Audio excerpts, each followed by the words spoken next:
Hey footy fans, time for a bit more footy fun here with FootyFin. And look, as promised, just continuing part two of my wrap of the past weekend's Rugby World Cup quarterfinals. Going to cover all the action in the two games from Sunday.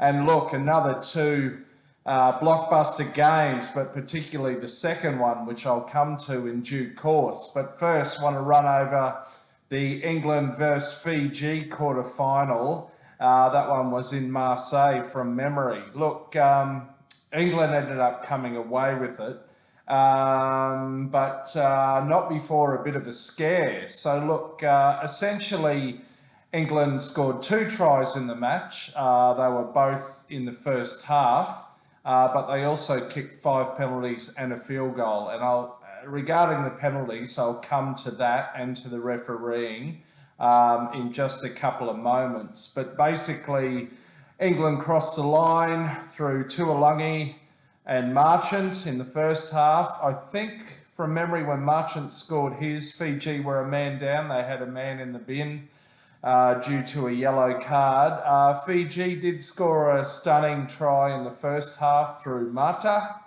Look, anyway, basically England got away to a 24-10 lead. That's a lead of 2 converted tries, of course.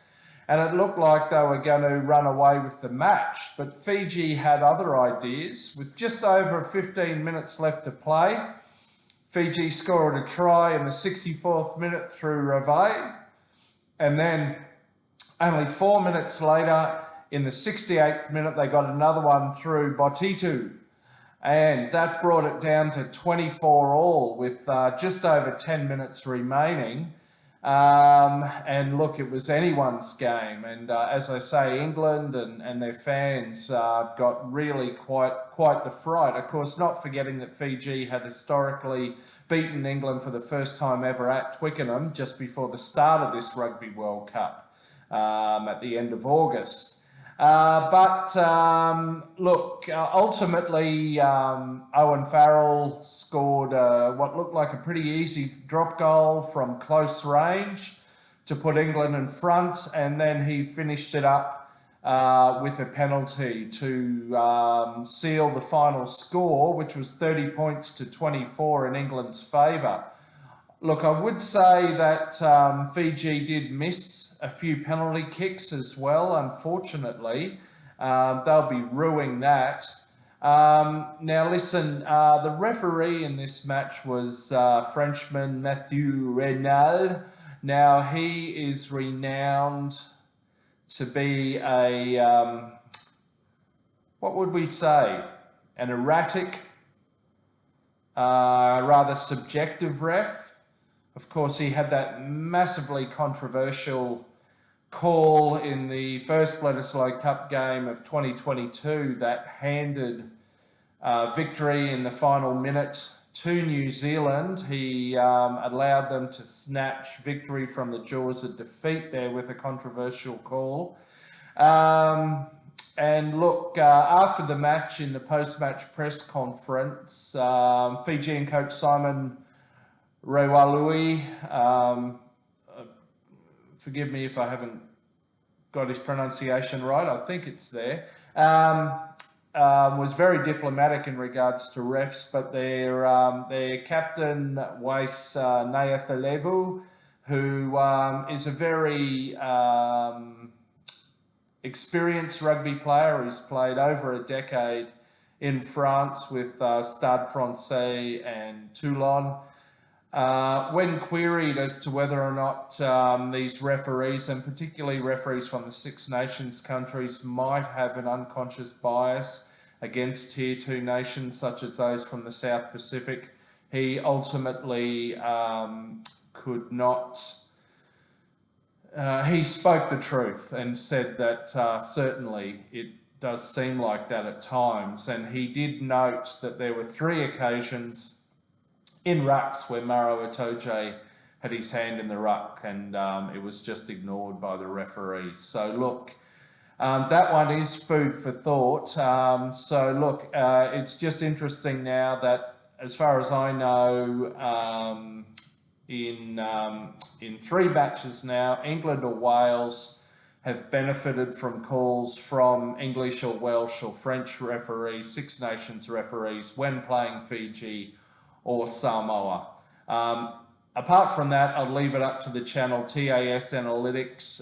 They've done a couple of great videos on Fiji versus Wales and the refereeing there by Matthew Carley, and I'm sure that in due course I'll follow up with a video on the England-Fiji match and the refereeing by Reynal. But anyhow, congrats to England.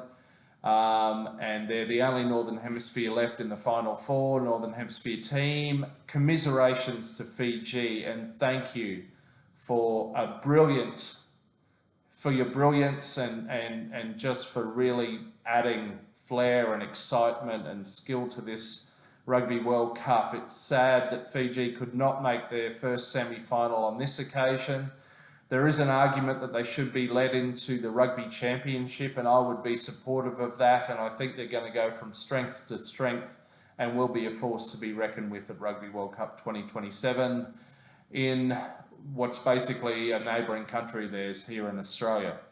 Anyway, that's it for that game. Now listen, moving on, then on Sunday evening French time, there was an absolute blockbuster clash between the defending champions South Africa and one of the tournament red-hot favourites and the hosts, France, just when we thought it couldn't get any better than New Zealand versus Ireland the day before. How wrong were we? Look, it was a blockbuster match and just, again, worthy of a Rugby World Cup final. Just brilliant, and particularly the first half was very high scoring. France got away to an early 7-0 lead through a try to Bai. South Africa drew level with a try to Arendse, and then they got ahead with a try to Diayende, Damien Diayende, their number 12 now. People call him Diayende, but it's a Spanish word, and I pronounce it Diayende, and I believe Allende actually means street or road in Spanish. So there you go. But look, that was a very impressive try in the 18th minute. I would say the try of the weekend, because it had a little bit of everything. It was truly a team try. It involved a high kick. It involved going coast to coast from one side of the field to the other, forwards, backs, quick recycling. And as I say, Diayende ended up going over. That was a 12-7 lead to South Africa. France came back with a try to Malvaka off a quick tap. I think that was by, a fellow name escapes me. It's not Pinot, it's their captain anyway. The man of the moment. 12-all, moving on. South Africa, 19-12. That would be the try to Kolbe. Now, that was off a little grubber kick through. That was in the 26th minute. Then France levelled with another try to Bai. 19-all.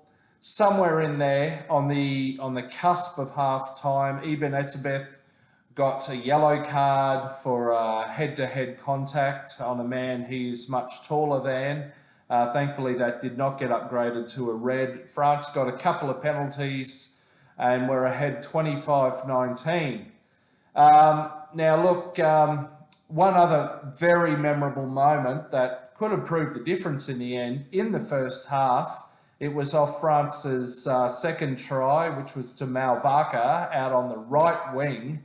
Cheslin Kolbe charged out as the kicker started moving in and managed to charge down a kick from a metre or two in from the sideline. That was a brilliant play. It's very rare to see that. He showed great pace and timing. And in the end, if that had been kicked, France would have won the game. I would say some of the French were not at their best. Ramos missed a couple of kicks.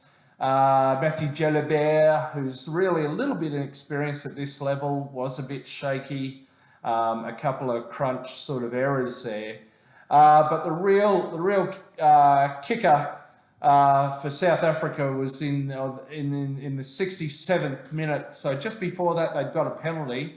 Rather than taking a gift 3 points or kicking to the corner for a line out and perhaps a rolling maul, they went for a quick tap by the forwards. Bit of an interesting little move, a little bit of American football sort of there, with one prop shaping to take it and then another pod of forwards coming through as the first three moved to the side. And then was it Vermeulen tapped it and handed it on to someone else or vice versa. Anyway, very soon after that, Eben Etzebeth went over. He carried a couple of defenders with him. I think it was Jalibert and Gail Fiku. And he went over really quite easily. Some pretty soft defence there. It was a bit reminiscent of the French in the 1991 World Cup final against the Wallabies. But anyway, I digress. Anyway, that took South Africa to 26-25. Not too long after that, Hodre Pollard kicked an impressive penalty from over 53 metres out to get it to 29-25. France did claw back with a penalty to make it a 1 point game, 29-28. Nervous moments in the last few moments for South African fans. But just looking up something here while I talk. It wasn't to be. Look, in the end, France were putting together some phases. They weren't really making great ground. They did advance over the halfway line. In the end, it was Faf de Klerk who ripped the ball out of I think it was a French prop's hand, and Cheslin Colby kicked it out to seal a memorable victory for South Africa and to sink France's hopes in this home World Cup. Look, I'm running over 12 minutes now, so I'm going to tie it up pretty quickly, but that was an incredible match. Commiserations to France. Congratulations to South Africa. South Africa are showing some very impressive, I would say, innovations in the game as well, from Rassie Erasmus and Jacques Nienaber. Look, it wasn't to be for France. You could see some of them were a bit deflated towards the end, but anyway, and I mean with 10 minutes to go even, which wasn't a good sign. But anyway, it wasn't to be. So I'm going to wrap it up now. We move on, look forward to the semi-finals, look out for new videos. Until next time, catch you at the back of a scrum. See ya.